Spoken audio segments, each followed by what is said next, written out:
आहे तू जननी मदीय कळे अज्ञान लीले करू घाली गे मज प्रेम पाखल सदा दोरी नको गे धरू प्रेमे बात मुक्त कंठ करुणी नाही तुझे बंधन प्रल्हादा गुरुराजया नित तुम्हा माझे असो वंदन येषां चरण सान्निध्यात् भयमुक्तो भ्रमाम्यहम् ज्ञानाप्तये तु तान् वन्दे यज्ञेशां गुरुनायकान् अधिष्ठान जेते प्रतिष्ठान देखा इथे जन्मला तो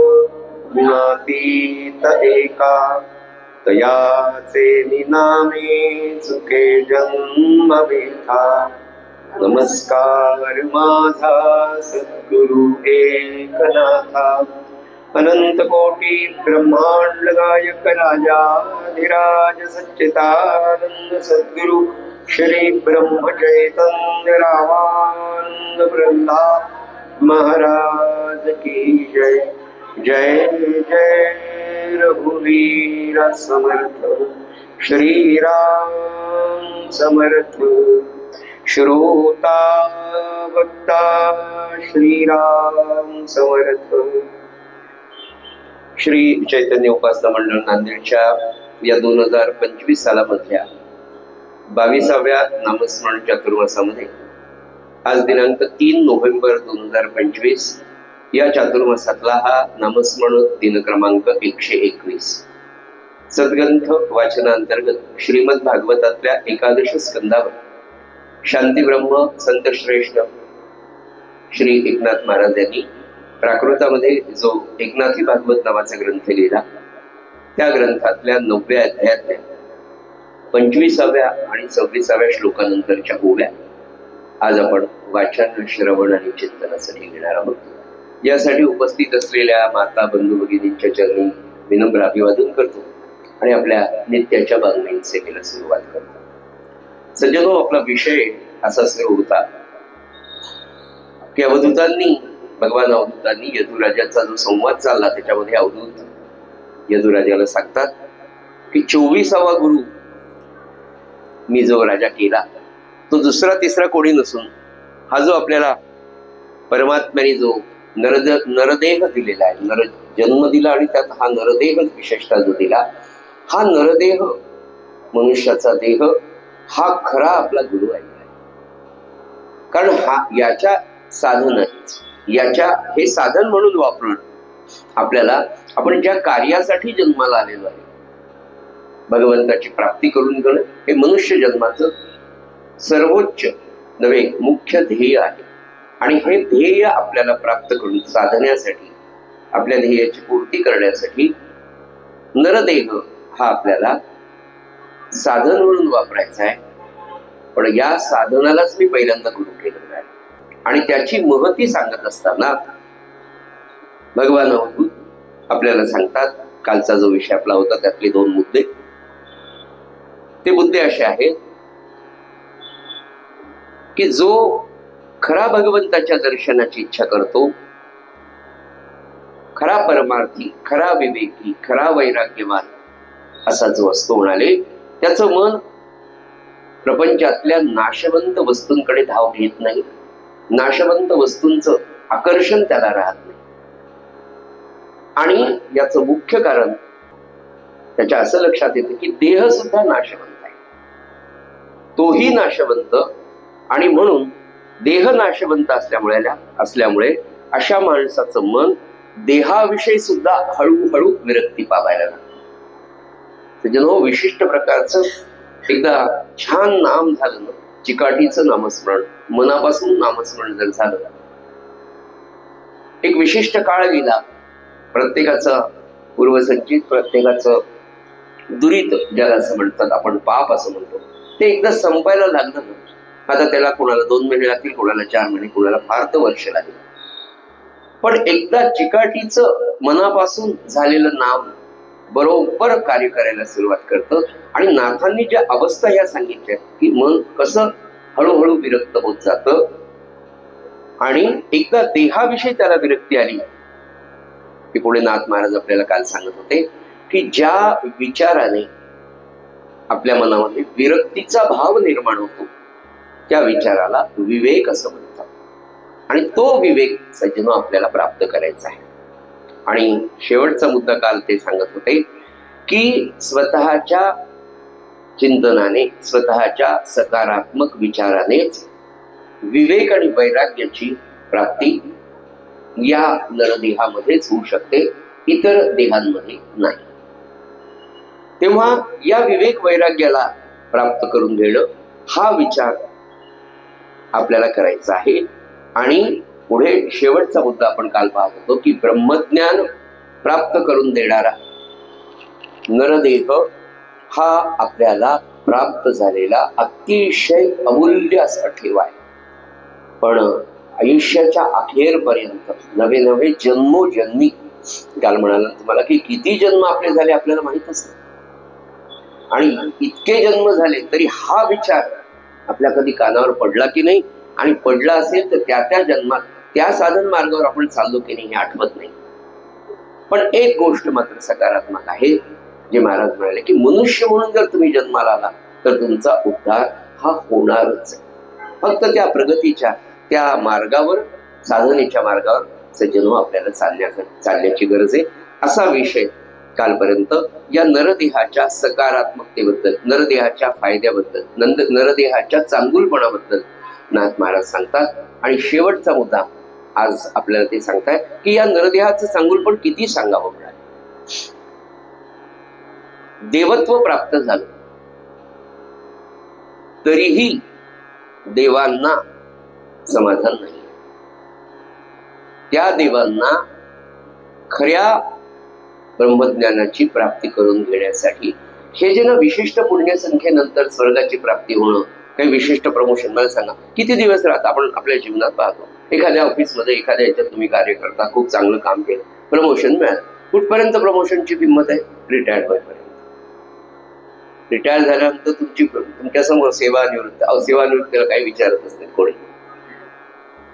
विद्यमानला कोणी विचारायला तयार नाही, तर माझी ना आजी याला कोण विचारणार नाही, अशी पद्धत आहे.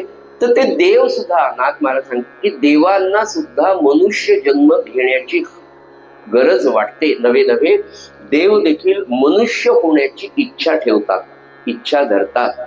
हा या नरजन्म, या नरदेहाचा, या नरजन्माचा सर्वोच्च असा फायदा सगळ्यांना मिळून घेण्यासाठी, प्राप्तीसाठी हे सगळं चाललेलं आहे. हा देहाचा चांगलेपणा आता नाथ महाराज म्हणाले या नरदेहाचे डिमेरिट्स किंवा याचा वाईटपणा मी तुम्हाला सांगतो. नाथांचं चिंतन आहे, अतिशय सूक्ष्म असं चिंतन आहे. नाथ महाराज म्हणाले की हा जो नरदेह आहे, म्हणाले हा नरदेह सुद्धा या देहाचा जन्म घाणीच्या ठिकाणी होतो. मनुष्याचा जन्म कसा होतो? ग्रंथराज दासबोधामध्ये आपण 26 वाचा, 1.5-2 पानं टप्प्याटप्प्याने स्टेप्स प्रमाणे दिले की गर्भाची स्थापना कुठून होते आणि त्याचा जन्म कसा होतो, कोणत्या अवस्थेत होतो, आईच्या गर्भामध्ये जेव्हा तो जीव राहत असतो तेव्हा त्याची अवस्था काय असते हे ब्रह्मज्ञानी सत्पुरुषच सांगू शकतो. समर्थांनी ते सांगितलं. नाथांनी एकाच वाक्यात सांगितलं की या देहाचा जन्म घाणीच्या ठिकाणी होतो. बर, दुसरं, तो जन्माला येण्याच्या आधीपासून मृत्यू त्याच्यावर सारखा गिरट्या घालत असतो कोणत्याही क्षणी. सगळ्यांना आता घरोघरी अनुभव आहे. पहिल्या महिन्यात एक सोनोग्राफी, तिसऱ्या महिन्यात पुन्हा तिसऱ्या 3.5ला, पुढे 4ला, सारखं त्याला तपासत राहतो. काय त्याला नाकच दिसायला मिळला, अरे वा, नाही त्याचा मेंदूच वाढला नाही, होत. हे सत्य आहे सगळं. तो मृत्यू सारखा त्या जीवाला त्या गर्भात असल्यापासून त्याच्यावर गिरट्या घालत असतो. काय संख्य मला सांगा, एवढी अनस्टेबिलिटी, एवढी अनसर्टिनिटी माणसाच्या जीवनामध्ये जन्माच्या आधीपासून, जन्मापासून. त्याच्यात जर पुन्हा काही बिघाड झाला, काही झालं, काही ते म्हणजे नको, रिमूव्ह करा. घरचे सांगतात रिमूव्ह करा, डॉक्टर सांगतात तुमच्या दृष्टीने चांगलं नाही. हा देह त्याचा वाईटपणा सांगत असताना ते म्हणाले की नाना प्रकारचे दुःख, आणि समजा आईच्या उदरातून बाहेर आला, सोहम सोहम करून आला बाहेर की कोहम कोहम, कसा तरी ते 9 महिने तिथून बाहेर आला, तो बालपण आणि तारुण्य प्रारब्धानुसार चांगलं असेल तर चांगलं घडतं. बालपण आणि तारुण्य जातं न जातं तेही अज्ञानामध्ये, खेळण्यामध्ये, उन्मादामध्ये, तारुण्याचा उन्माद याच्यामध्ये जातं. आणि मग अत्यंत किळसवाण, अत्यंत दुःख देणारं म्हातारपण, वृद्धापकाळ नाथ म्हणाले तुमच्या समोर याच देहात. पुढे षडविकार, कामक्रोधादी दुःख याची उर्मिती जन्मभर होत राहते. मी कोणीतरी आहे, मला काहीतरी पाहिजे, मी असा, हा अहंकार जन्मभर त्याला सुचू देत नाही. आणि अशा रीतीने या देहाच्या संगतीने जीवाला नाथ महाराज म्हणाले हे नाते दुःख जन्मभर आपल्याला भोगावं. कुणीच मागितलेलं नाही दुःख, पण एकालाही दुःखाने आतापर्यंत सोडलेलं नाही. कुणीच सुख मागितलं, म्हणजे सगळ्यांनी सुख मागितलंय, पण कुणाला जन्मभर अखंड सुख मिळालेलं नाही. ही वास्तविकता या नरजन्माची, या नरदेहाची. म्हणून हे लक्षात आणून त्याची आसक्ती सोडून द्यावी, विरक्ती उत्पन्न व्हावी, म्हणून अवधूत म्हणाले की या देहाला मी गुरुपण देतोय. हा जो नरदेह आहे याची आसक्ती नाही ठेवू. कामापुरता तो आपल्याला वापरायचा आहे, साधन म्हणून आपल्याला दिलाय. साधनाची किंमत किती असते तर प्रपंचामध्ये इतक्या गोष्टी आपण वेगवेगळ्या कारणासाठी साधन म्हणून वापरतो, तेव्हा त्या साधनाची किंमत आपल्याला कळाली असते नाही का. काल तुम्हाला सांगितल्याप्रमाणे कुत्रा आहे, खूप प्रामाणिक आहे, तुमच्या घराचं संरक्षण करतो, सगळं करतो, पण त्याला आपण आपल्या अंथरूण पांघरुणात घेत नाही किंवा आपल्या ताटामध्ये सुद्धा जेवायला देत नाही. नवे देऊ नये हे शास्त्र आहे. समजून उमजून वागणं हा इतका व्यवस्थित शब्द वापरलाय भगवंतांना सद्गुरूंनी की समजून घ्या, उमजून घ्या, आणि हा देह आपल्याला परमात्म्याची प्राप्ती करून देणार आहे एवढंच लक्षात ठेवून आपल्याला काम करायचं. देह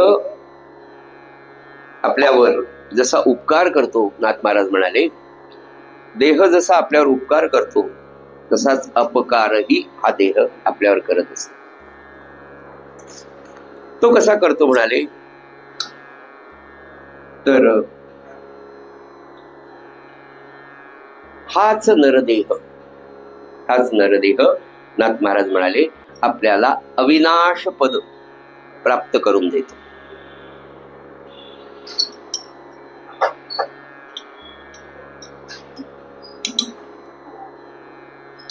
नरदेहाचं दुसरं महत्व सांगत असताना नाथ महाराज आपल्याला सांगतात की ज्या पदाच्या आढळ स्थान आहे, जे प्राप्त केल्यानंतर पुन्हा दुसरी कुठली गोष्ट प्राप्त करून घेण्याची गरज वाटत नाही, गरज भासत नाही, असं अविनाश पद सुद्धा याच नरदेहामध्ये मनुष्याला प्राप्त होऊ शकतं. आणि हे ज्याच्या लक्षात आलं असा चतुर पुरुष, म्हणजे असा ज्ञानी पुरुष, असा विवेकी पुरुष, नाथ महाराज म्हणाले आपलं हित साधून घेतो. आणि हे हित साधण्यासाठी 2 गोष्टीची गरज आहे. विरक्ती आणि आसक्ती ह्या 2 गोष्टी जर माणसाने समजून घेतल्या तर अविनाश पदाची प्राप्ती याच देहामध्ये आपण प्राप्त करून घेतो. आता फार सुंदर एक 15-16 सिद्धांतिक मुद्दे नाथ महाराज सांगतात या नरजन्माविषयी, आणि हे इतके महत्वाचे आहेत ना की याचं खऱ्या अर्थाने चिंतन आपण जर केलं आणि या चिंतनातून जे आचरण होईल त्यातून या भक्ती मार्गावर चालत असताना आपल्याला फार कमी वेळामध्ये त्याच्यानं फार मोठा फायदा होणार. आता बघा नाथ महाराजांनी पुढचा मुद्दा सांगताना एक गोष्ट फार स्पष्ट सांगितली की वेदांताच्या दृष्टीने जर बघितलं तर अज्ञानामुळे आपण आपल्या मूळ स्वरूपाला विसरलेलो. नाथ महाराज सांगतात की वेदांत असं सांगतो की माझं मूळ स्वरूप काय आहे, तर त्या ईश्वराचा मी अंश आहे, त्या परमात्म्याचा मी अंश आहे. आणि या अंशाला साधन मार्गाने मी जर फुलवत गेलो तर ते परमात्म स्वरूप याची देही याची डोळा मी प्राप्त करून देऊ शकतो. हे माझं मूळ स्वरूप आहे. पण अविद्या किंवा अज्ञान, त्यालाच वेदांताच्या भाषेमध्ये भ्रम असं म्हणतात. आणि या भ्रमामुळे मी माझं स्वतःचं खरं स्वरूप विसरलो आणि या देहालाच मी स्वतः समजू लागलो. हा पहिल्यांदा नाथ महाराज म्हणाले आपल्या मूळ स्वरूपाला विसरलो आणि आपल्या देहालाच मी माझं स्वरूप असं समजून वागायला सुरुवात केली. पण खरा मी तो नाही. दुसरा मुद्दा नाथ महाराज सांगतात, खरं म्हणजे मी कोण आहे याचं उत्तर, मागे पण आपला हा विषय झाला आहे की सगळा वेदांत 4 प्रश्नांमध्ये, की मी कोण, कुठून आलो, कसा आलो, मी कोण, कुठला, कैसा आलो, कुठूनही आलो कैसा, कुठूनही आलो कैसा, मी कोण आहे, कुठून आलो, कसा आलो आणि नेमकं पुन्हा मला जायचं कुठं, माझं गंतव्यस्थान, डेस्टिनेशन खरं काय मानवी जीवनात. तर ह्या 4 प्रश्नांची सगळा वेदांत आहे. आणि ह्या सगळा वेदांत समजून घेण्यासाठी ते म्हणाले की याचं नेमकं उत्तर काय, मी कोण आहे. नाथ महाराजच उत्तर सांगतात, मी शुद्ध बुद्ध म्हणजे बुद्धिमान ज्ञानी, मी शुद्ध बुद्ध आणि मुक्त सर्वगामी सच्चित आनंद स्वरूप हे हा मी आहे. इतकी आपली विशेषण आहे. ही सगळी विशेषणं परब्रह्म स्वरूपाची आहे, परमात्म्याची आहे. आणि मी त्याचा अंश आहे म्हणून मला मानवी देह मिळाला. आणि तो एक फार मोठा आपल्याला संधी प्राप्त करून दिली त्यांनी, की तुला काय बनायचं आहे, तुला काय प्राप्त करून घ्यायचं आहे, हे सगळं सज्जन हो नाथ महाराज आपल्याला सांगतात. तिसरा मुद्दा, शुद्ध आत्मस्वरूपाचं हे ज्ञान केवळ आणि केवळ नरदेहामध्येच प्राप्त होऊ शकते. बघा, इतर इतक्या योनी आहेत, पण या सगळ्या योनींमध्ये असा विचार करण्यासाठी लागणारा मेंदू, बुद्धी कुठल्याही योनीमध्ये नाही. फक्त एकच आहे, तो म्हणजे नर देह, नर जन्म. आणि हा नर जन्म याच याच्यामध्ये तुम्ही हा विवेक वापरू शकता. कारण विवेकासाठी लागणारी मन, चित्त, बुद्धी, मन, अहंकार, ह्या सगळ्या गोष्टी फक्त नरजन्मामध्ये. आणि नाथ महाराज सांगिततात की केवळ आणि केवळ नरदेहामध्ये प्राप्त असल्याने नरदेहासारखा खरा मित्र, नाथांचे शब्द आहेत, नरदेहासारखा खरा मित्र आपल्याला नाही.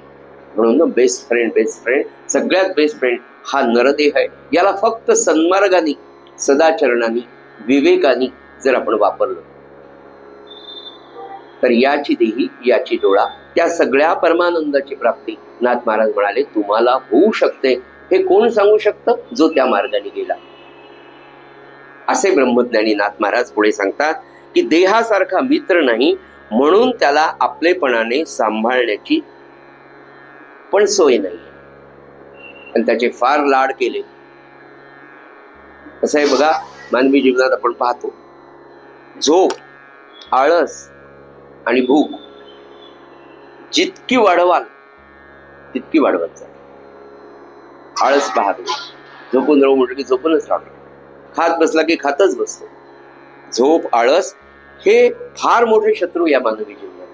एक गोष्टीचा, देहाला एक गोष्ट आवडली की तीस सारखी करावी वाटते आणि तिथेच घात होतो. म्हणून ते म्हणाले की देह मित्र नाही म्हणून त्याला आपलेपणाने सांभाळण्याची सोय नाही, कारण तो पण आपला नाही. काय चिंतन आहे बघा एका गोष्टीचं.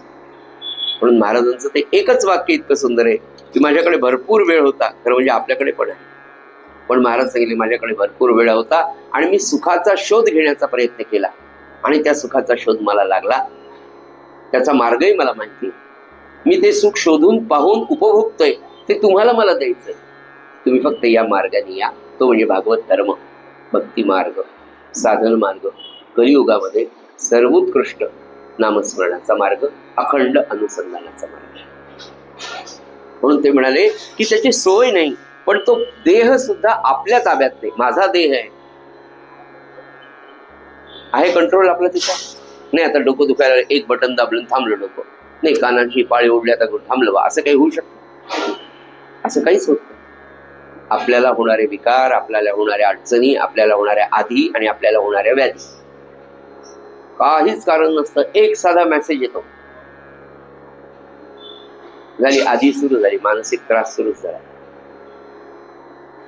RBI व्याजाचा दर 0.5% वाढवला. एकच मेसेज, बस झालं. बापरे, रात्रीची झोपच होत. मानसिक त्रास, त्याला आधी असं शास्त्र म्हणतं. किती साधी आहे. या देहावर आपलं कंट्रोल आहे. आपलं आपण म्हणतो ना, हा देह माझा, हे मन माझं, ऐकतं मन आपलं. म्हणून नाथ महाराज किंवा सकल संत सांगतात की अरे हे सगळं परक्याचं धन आहे. आपला देह सुद्धा परक्याचा, आपल्या हातात काहीच नाही. आणि म्हणून नाथ महाराज म्हणाले की परक्याच आहे, त्याला प्रेमाने जतन करू म्हटलं तर त्याचा शेवट मात्र भलताच होतो. खूप आंबाळलं चंभाळलं त्या देहाला आयुष्यभर. आपण सगळे जवळपास आपल्या देहाला ईश्वर समजतो. नाही नाही, पाय ठेवत नाही, थंड पडत नाही, सॉक्स घालतो, आमको करतो, सगळं देहाला सुख देण्याचा प्रयत्न करतो. पण नाथ महाराज म्हणाले कायम लक्षात ठेवा, हे परक्याचं धन आहे, आपलं नाही. हे केव्हा तुम्हाला धोका देईल हे तुम्हाला माहित नाही. तुमच्याच आयुष्याचा तुम्हालाच भरोसा नाही. नाथ महाराज म्हणाले इतकी परावलंबत्व आपल्याकडे आहे की या देहाचा शेवट कसा होणार, कधी होणार, कुठे होणार, कोणत्या परिस्थितीत होणार, हे सुद्धा त्या परमात्म तत्वानी भगवंतानी ठरवलेलं. ज्या दिवशी आपण आपला जन्म होतो त्याच दिवशी ठरलेले की याचा अंतकाळ कुठे, कसा, कोणाच्या सोबतीत, घरापासून अंतरावर, घरात, मासघरात, हॉस्पिटलमध्ये, सगळ्या गोष्टी ठरलेल्या.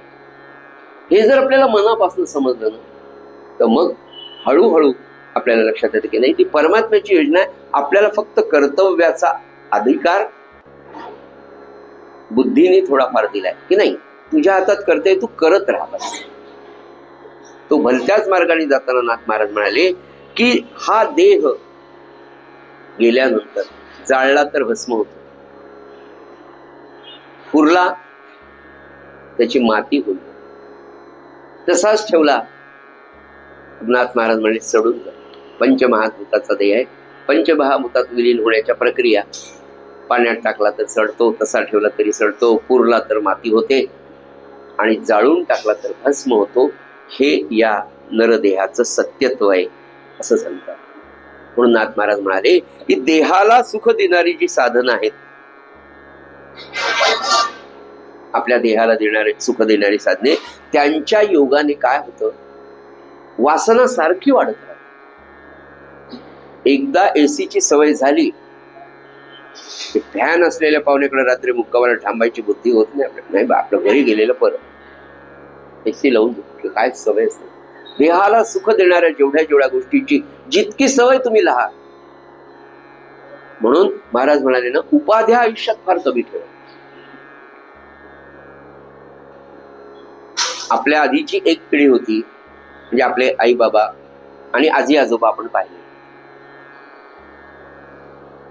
माझ्या वडिलांनी वयाच्या 95व्या वर्षी 1910 साली देह ठेवला. ते माफ करा, 2010 ला. 16/5/1915 त्यांचा जन्म. 1915 ते 2010 95 वर्ष झाली. ते 2 धोतर विकत आणायचे आणि 2 शर्ट नागमणी कापडाचे, म्हणजे प्युअर शुद्ध कॉटनचे. एक सदरा बरोबर 18 महिने घालायचं, बरोबर पुरवायचं. ते पूर्णपणे फाटल्याशिवाय दुसरे आणायचं नाही. गरजही पडली नाही. आतून शिवलेले बनेन त्याला कोपरी असं म्हणायचं. कोपरी घालाय, कोपरीवर जास्तीत जास्त वेळ राहायचं. बाहेर जायचं असेल तर सदरा घालायचा, गल्लीतल्या गल्लीत. एवढी पुष्कळ झाले, 2 धोतर. आज आपल्या प्रत्येकाच्या इस्त्रीला जाणाऱ्या कपड्यांची संख्या जर आपण पाहिली, 27 पॅन्ट आणि 35 शर्ट. देहाला सुख देणारी, नाही का? कशी वासना? म्हणून नाथ महाराजांनी इतकं बारीक, इतकं सुंदर निरीक्षण आहे की देहाला सुख देणारी जेवढी म्हणून साधने, त्याच्या योगाने होतं काय म्हणाले, सारखी वासना अनिवार्य वाढत राहते. अनिवार्य तेच तेच भोगा वाटतं, तेच करा वाटतं. आपल्या सगळ्यांना माहिती आहे की आपल्या लहानपणी किंवा त्याच्या थोडंसं आधीच्या काळामध्ये आपलं जे कुलदैवत असेल, आठवड्यातला मंगळवार, गुरुवार, काय असेल ते, शुक्रवार कोणाचं, बालाजी, शुक्रवार अंबाबाई, त्या दिवशीच फक्त वरण आणि भात व्हायचा. गोडधोड फक्त 4 पौर्णिमा वर्षातल्या कुलधर्म कुलाचार, दिवाळी, दसरा, गुढीपाडवा, याच दिवशी गोड पाहायला मिळायचं. डायबिटीस वाल्यांची संख्या पत्वर करा, कोणीच करायचं नाही, सांगतो. पेढे, लाडू केव्हा पाहायला मिळायचे? नाथांचं सांगणं आहे की देहाला सुख देणाऱ्या गोष्टी सारख्या वापरत गेल्याने मानवी जीवनामध्ये वासना अनिवार्य कशी वाढत जाते आणि त्याचे दुष्परिणाम बघा तुम्ही. प्रत्येक 10 माणसापैकी 6 माणसाला डायबिटीस, 60%. त्याची कारण काही वेगळी असू द्या, पण किती वाढली, किती गोडाचं प्रमाण. अगदी साध्या वासना आहेत, खाण्याची वासना, लेण्याची वासना. परवाच्या दिवशी 1,31,000 रुपये झाला होता सोन्याचा भाव. तरीही पाडव्याच्या दिवशी, दुसऱ्या दिवशी वर्तमानपत्रात सोन्याची विक्रमी विक्री. बापरे, खायची वस्तू नाही, अंगावर घातल्यावर रट्टे मारून काढून देतात. मॉर्निंग वॉकला गेलं तर गळा कापला, पण ते मंगळसूत्र काही तुटलं नाही, वगैरे वगैरे. असं द्या, मला सांगायचं काय, नाथांचं सांगणं किती विचारपूर्वक की देहाला सुख देणाऱ्या, मनाला सुख देणाऱ्या, एकदा आपल्याला त्याची चटक लागली ना, आणि ती चटक न लागू देण्याचं काम परमार्थ अध्यात्म करते. अरे थांबा, अरे थांबा, अरे थांबा. प्रत्येक ठिकाणी आपल्याला आपलं शास्त्र, आपले संत ते सांगतात की बस बस, पुष्कळ झालं, अनिवार्य.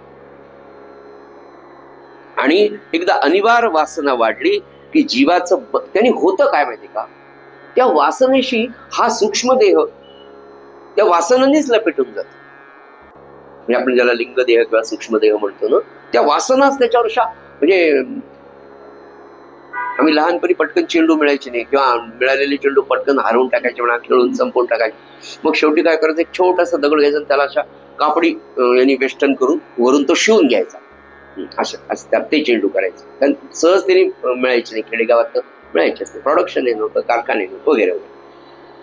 तर त्या दगडावर जसं त्या कापडाचं वेस्टर्न करून एक एक एक एक एक असा मोठा आकार त्याला आपण द्यायचो आणि मोठा चेंडू तयार करायचो, तसं या सूक्ष्म देहावर ह्या वासनेचं, त्या वासनेचं, त्या वासनेचं इतके वेष्टन होतात. आणि मग त्याच्यामुळे नाथ महाराज काय म्हणाले की त्याच्यामुळे या जीवाचं बंधन असं घट्ट होतं. त्या वासना इतक्या घट्ट त्या आपल्या सूक्ष्म देहावर घट्ट बसलेले असतात की निघता निघत नाही. एखादं भांड जास्त गॅसवरचं का असणार, 8-10 दिवस तुम्ही घासू नका, त्याचं काळं पण निघत नाही, इतकं घट्ट ते काळी काजळी त्याला चिटकून बसते.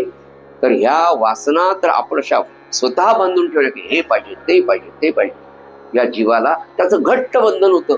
आणि मग जन्मोजन्मी जन्म ते निघून जात. मागच्या जन्मातल्या वासना पुन्हा या जन्मामध्ये अशा उसळून म्हणजे आता आपण पाहतो ना की त्या टीव्हीवर वेगवेगळे प्रकारचे कार्यक्रम असतात. त्या कार्यक्रमामध्ये एवढ्या एवढ्या छोट्या छोट्या मुली, आईबाप सुद्धा आनंदाने त्याच्या लावणी, 4.5 वर्षाची मुलगी, म्हणजे मुलगी लावणीवर फार छान डान्स करते.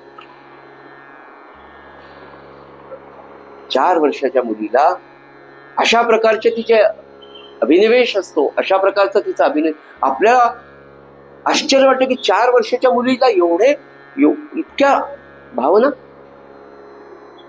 हा सगळा जीवाला घट्ट धरलेल्या ज्या मागच्या जन्मीचा जो अभ्यास आहे.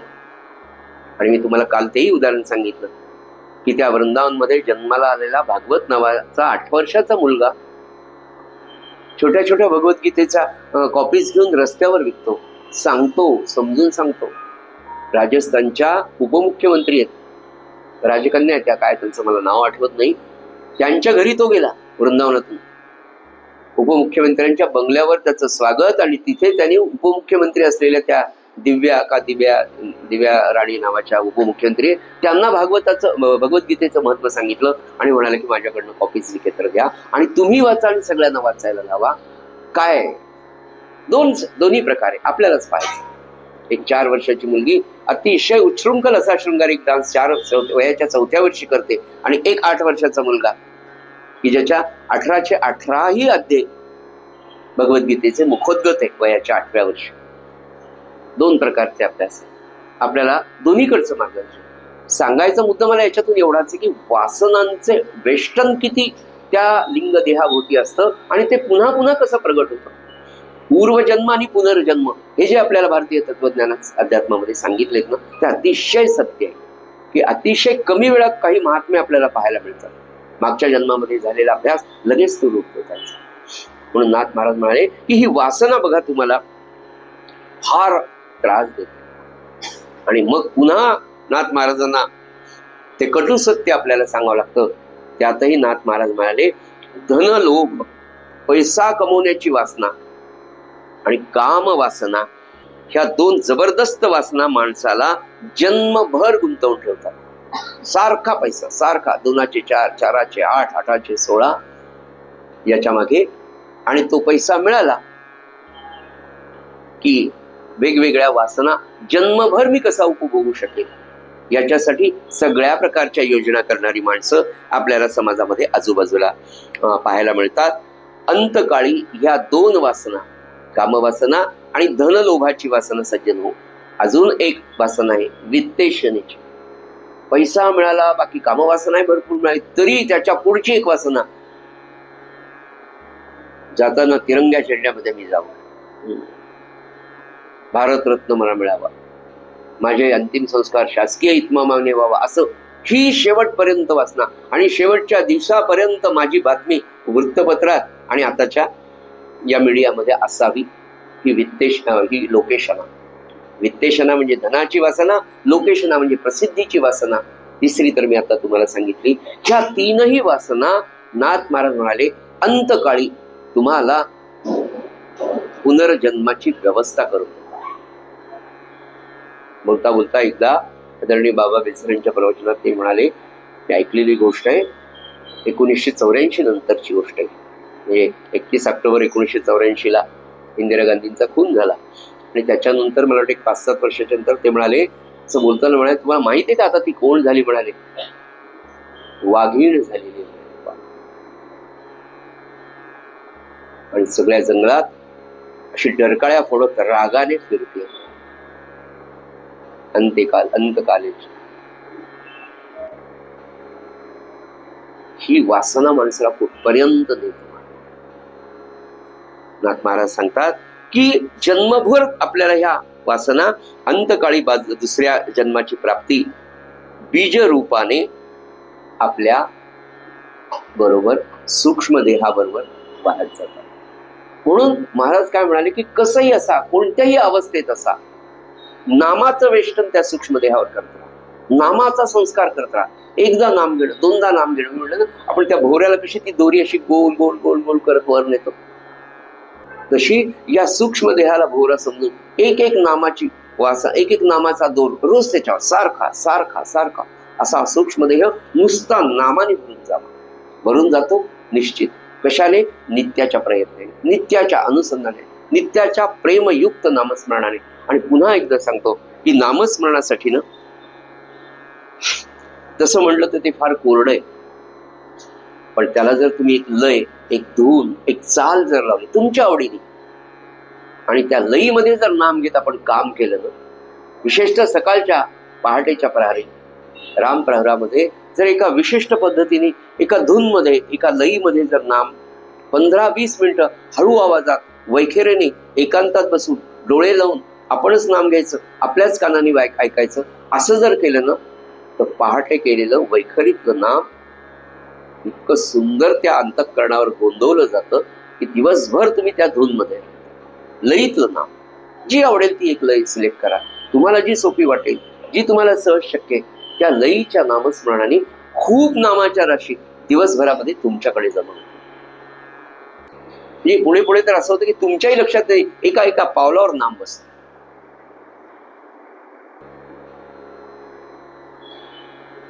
आमच्या घरासमोर गावी पिठाची गिरणी, आणि तिचा एक आवाज असतो.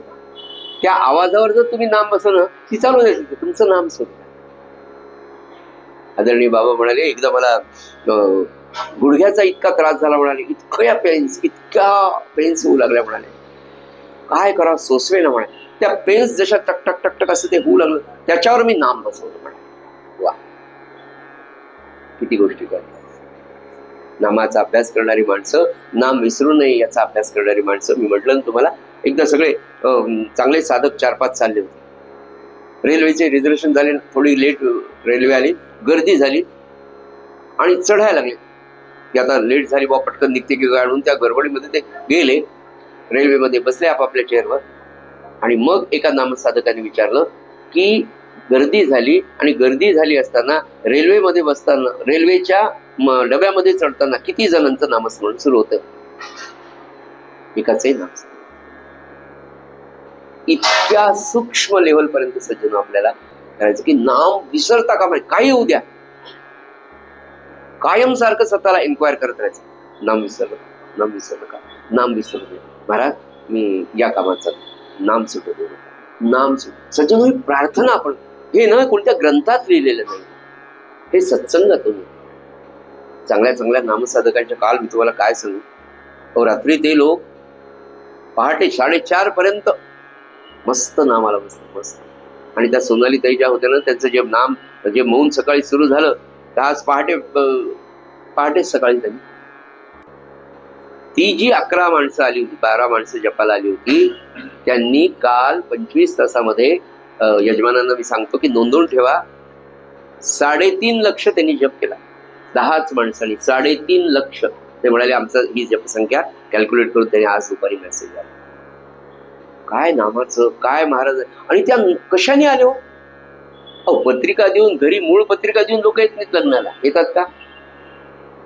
त्यांनी तुम्ही 500 साडी देते म्हणजे 1000ची साडी घेऊन जा, पण आम्ही काही लग्नाला येत नाही. कोणी या, कुठे थांबा, तिथे काही कोणाला कशाच.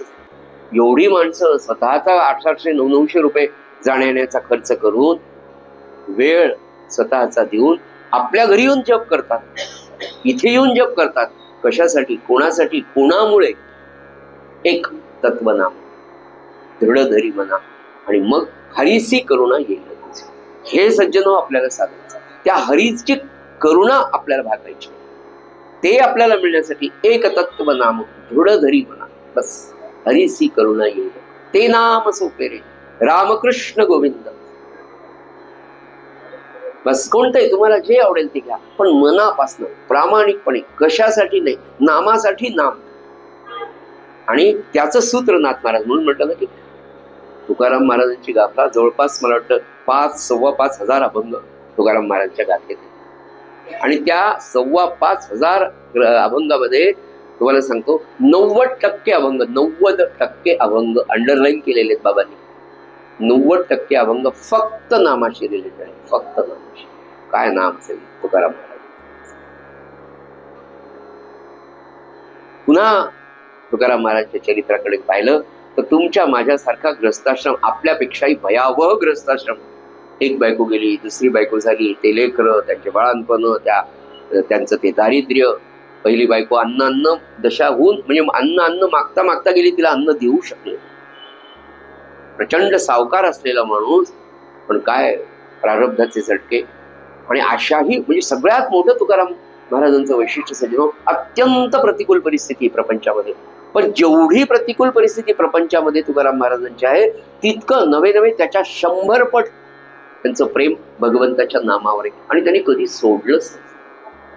आपलं जे नाम आहे ना, इकडनं एक फॅन आहे, समोरून एक फॅन, इकडनं कूलर, थोड्या वेळाने आता चहा, मग 5 वाजता कोणतरी छान मुरमुरेच लावून आणलेले.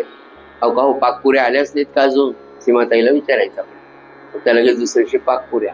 आणि मग त्याच्यामध्ये आपलं नाम आहे. 24 तासाचं असो का 13 तासाचं असो. लोगावकरांनी दर गुरुवारी किती पदार्थ केले याचे नावही सांगता येणार नाही. एका गुरुवारी हे दुसऱ्या एकही पदार्थ रिपीट होऊ दिला नाही. अन्नदानाचं महात्म्य आहे, सगळ्या गोष्टी खऱ्या आहे. पण आपलं हे जे नाम आहे ना, हे सुखासुखी नाम आहे. खरं नाम महाराजांचं, खरं नाम तुकाराम महाराज, खरं नाम ज्ञानेश्वर महाराज, खरं नाम नाथ महाराजांचं, सकल संतांचं. काय की कशी गोरा कुंभारांची परिस्थिती, चोखामेळाची परिस्थिती, सावता माळ्याची परिस्थिती, संत जनाबाईंची परिस्थिती, भांडे घासणारे, एवढे मोठे भांडे थकलेले, एवढं मोठं सारवण करायचं, पण त्या नामाने त्या भगवंताला असा बांधून ठेवला, इतकं ऋणी करून ठेवलं की भगवंतानी सारवण करावं, भगवंतानी भांडे घासावे जनाबाईचे. काय प्रेम असेल मला सांगा. म्हणजे आपण 1% जर भगवंतावर मनापासून प्रेम केलं तर तो 100% आपल्यावर प्रेम करतो, 100%. म्हटलं ना तुम्हाला, साध्या प्रपंचामध्ये आपण वागताना आपल्याला कोणाचा उपकार घ्या वाटत नाही, तर अनंत कोटी ब्रह्मांड नाही आपला उपकार कसा स्वीकारेल? नाही स्वीकार, 10 पट आपल्याला देतो. म्हणून म्हणाले ना की अंतकालेच्या मामेचं स्मरण मुक्ता कलेवरम अंते मते सा गती, हे इतकं सत्य आहे, इतकं सत्य आहे. म्हणून हे सगळ्यात जर लक्षात ठेवलं ना, म्हणून ते म्हणाले, मला सगळ्यात छान समर्थांचं ते की मरणाचे स्मरण असावे. अरे अरे परीक्षा आली तरच माणूस अभ्यासाला बसतो. आणि अंतकाळ म्हणजे खरी परीक्षा आहे. त्या परीक्षेत आपल्याला उत्तम मेरिट मध्ये पास व्हायचं की पुन्हा सद्गतीच बस. म्हणून ते म्हणाले की बीज रूपाने त्या वासना सूक्ष्म देहात, लिंग देहामध्ये राहतात आणि अंतकाळी पुन्हा तुम्हाला पुढच्या प्रवासाची तयारी करतात. मग ही वासना शून्य करायची आपल्याला. आणि ही वासना सूक्ष्म आहे, अदृश्य आहे, फार शक्तिमान आहे. एक वासना माणसाला कुठल्या कुठे नेते. एक वासना, मग ती सद्वासना असेल तर भगवंतापर्यंत, आणि वाईट असेल तर ती तुम्हाला नरकात घडल्याशिवाय राहणार नाही. म्हणून वासनेचं महात्म्य नाथ महाराज आपल्याला फार याने सांगतात. बरं, पुढे म्हणाले, नुसतं विषयाचं सेवन बंधन करत नाही, त्याची आसक्ती, सारखं त्याचं चिंतन, सारखं त्याचं, कधी गाडी घेतो, अरे आहे ना एक गाडी, नाही त्यांच्याकडे दुसरी ही काढतो ती घेतो, बरं ती घेतली तर समाधान आहे का? नाही. होंडा सिटी झाली की मर्सिडीज घेतो, मर्सिडीज झाली की वॉल्वो घेतो, वॉल्वो घेते की पोल्वो घेतो. आपल्याला गाड्यांची नावही माहित नाही, असू द्या, पण किती वासना आहे, केवढी आसक्ती आहे. हे पाहिजे, ते पाहिजे, ते पाहिजे, हे कधी संपणार आहे? आणि ही वासना संपवण्याचं काम फक्त आणि फक्त अत्यंत उत्कृष्ट त्याच्यावरचं औषध जर काही असेल, रामबाण, तर फक्त नाम. त्या वासना संपून टाकेल, तुमची आसक्ती ते संपून टाकेल. आणि आसक्ती संपली की सुखाला प्रारंभ मानवी जीवनात इथेच होतो, इथेच मुक्त आहे तुम्ही, सगळं तुमच्याकडे. की किती मला सुदैवाने अशी माणसं पाहायला मिळाली. तर म्हणजे म्हातारपणामध्ये माणसं फार थकलेली असतात, फार दुःखी असतात, पैल तीर दिसत असतो, आता आपल्याला जायचंय, जाण्याची इच्छा नसते, पण आपण जाणार हे कळत असतं. आपण केलेल्या आतापर्यंत कर्माचा सगळा आलेख आपल्या समोरूनच वाहत असतो, आणि आपल्याला हे सगळं आता केलेलं जमवलेलं ऐश्वर्य आता सोडून जायचंय याची जाणीव होत असते. पण जर महाराजांचा माणूस असेल, पण जर नामाचा माणूस असेल ना, तर मी अशी माणसं महाराजांच्या कृपेने पाहिली. असं म्हणाले, अरे मी पूर्ण समाधानी, आता फक्त बदलीच्या हुकमाची वाट पाहतोय. म्हणाले, आला की जायचं. आणि काय म्हणजे इथून जायचं, त्याच्याजवळ जायचं. मोना नाम घेणारी आपल्या सगळ्यांच्या घरामध्ये, आपल्या पूर्वजांमध्ये अशी माणसं आपणही पाहिली असेल की आजी होते, आजोबा होते, आत्या, मामा, काका, कोणीतरी, अरे काही नाही बदलीच्या हुकमाची वाट पाहतो. म्हणाले, काही नाही थोडे दिवस राहिले, मला जायचं. म्हणाले, थोडी तयारी असेल. हे सगळं ज्याच्यात आपण इतकी वर्ष राहिलो, रमलो. 24 तासाचा रेल्वेचा प्रवास असला, चांगला डबा मिळाला, चांगले सहकार्य मिळतं, गाडीतून उतरा वाटत नाही माणसाला, एवढी आसक्ती निर्माण होते. तर या मोठ्या रेल्वेच्या डब्यात जर आपण जन्मभर 15, 70, 80 वर्ष राहतो, तेव्हा हे घर, हे दार, हे माणसं, हे अमकं. रामानंद महाराजांचं जीवनचरित्र जेव्हा पाहतो, एवढा मोठा सात्विक समाज उपासनेचा त्या जालन्याला तयार केला, मंदिर निर्माण केलं, इतके लोक उपासनेला लागले, किती सात्विक कार्य. इतके लोक उपासनेला येतात, इतके रामाच्या प्रेमाला लागले, इतके नामाच्या प्रेमाला लागले, इतके नामाला लागले. एकही जण तिथे नव्हता. आनंदसागरांनी मंदिर निर्माण केलं आणि ते निघून गेले. आणि 1907च्या नंतर 1930 पर्यंत हे सगळं थोरल्या महाराजांनी रामानंद महाराजांना सोडलं. ते मंदिर तर निर्माण केलं सज्जन हो, पण माणसं तयार केली हो. मनुष्य माणसात तरी बोलतो नाही बा हे माझ्यामुळे, हे माझ्यामुळे आले, यांचं माझं सौख्य आहे, आम्ही एकत्र अभ्यास करतोय नामाचा, सत्संगाचा, उपासनेचा, सन्मार्गाचा. त्यांनी तर माणूस सात्विक प्रेमाने बांधला जातो ना. आणि सात्विक प्रेमाने जरी बांधला तरी सात्विक आसक्ती तरी म्हणजे आसक्ती आहेच ना. सात्विक अहंकार असो, सात्विक वासना असो, सात्विक अहंकार जरी असला, हे सगळं सात्विक जरी असलं तरी दोष आहेच ना त्याला, आसक्तीचा, अहंकाराचा. पण 1930 ला महाराजांचं पत्र येतं, बुवा सगळं सोडून गोंदवाल्याला निघून या. नाही हे मंदिर निर्माण केलं, मग इतके लोक इथे उपासनेला येतात, मग या मंदिराचं काय होईल, मला हे महंत म्हणतात, हा भावच नाही. माझ्या सद्गुरूंनी बोलवलं, रामाच्या समोर उभे राहिले, द्वादशीचा दिवस नैवेद्य केला, रामाला बासुंदीचा नैवेद्य दाखवला. म्हणले रामा तुझ्या कृपेने एवढी सेवा झाली, तुझ्या कृपेने एवढं मंदिर निर्माण झालं, पण आता नाही, देवापेक्षाही माझ्या सद्गुरूंचा निरोप. रामा नाही, मला आता जावं लागतं गोंधळाला. रामाच्या डोळ्यामधून अश्रू यावे की रामानंद मला सोडून जातो, अरे तुझ्यामुळे मला आनंद आहे म्हणून तुझं नाव रामानंद आहे. रामाला जो आनंद देत होता तो रामानंद, आणि तूच मला सोडून जातो म्हणून रामाच्या डोळ्यातून पाणी यावं. पण रामानंद महाराज म्हणतात नाही, मला जाणं गरजेचं. रामाला नमस्कार केला, पेटी भरली आपली, निघाले. पुन्हा मागे वळून सुद्धा नाही पाहिलं. निरासक्त जीवन काय असतं. उद्या तुमच्या माझ्यावर ही वेळ आल्यानंतर आपल्या घराला सोडून जात असताना प्रत्येकाच्या मर्यादा शास्त्राने सांगे, बायकोची मर्यादा गेट पर्यंत आहे, बस, तिरणी उचलल्यावर नाही. हे समजून उमजून घ्यायचं की प्रत्येकाच्या मर्यादा ठरलेल्या आहेत, त्या तशाच असणार आहे. पण मी जीवनमुक्त होणं गरजेचं आहे. उद्या मला असा निरोप आला, नवे नवे येणार आणि मला जावं लागणार, तेव्हा महाराज मला तुमच्या बरोबर यायचं. त्यांनी बोट धरून घेतल्यानंतर पुढे मागे वळून अंतकाळ साधणं म्हणजे तरी काय असतं. महाराजांना एकदा विचारलं की तुम्ही कसं काय अंतकाळ साधता, म्हणजे काय करता नेमकं, म्हणजे आता त्या जीवाचं तुम्ही काय करता. म्हणाले तो जीव तर इथेच गुंतलेला आहे आणि तुम्ही त्याचा अंतकाळ साधता. अंतकाळी खूप यातना शरीराला असतात आणि खूप यातना मनाला असतात. कारण जो वासना रूपी देह त्याला सगळं कळतं ना, त्याला दिसतंय अरे आपला देह उचलला, अमकं केलं, त्याला ठेवायला लागले, त्याला घेऊन चालले, त्याला दिसत असतं. पण त्याला देह नसल्यामुळे बोलता येत नसतं, पण त्याला सगळं कळत असतं. मग त्यावेळेला तुम्ही समाधानात कसं ठेवता, या प्रश्नाचं उत्तर काय देणार, कोण देऊ शकतं, तो ब्रह्मज्ञानी पुरुषच देऊ शकतो. महाराज म्हणाले, फार सुंदर उदाहरण दिली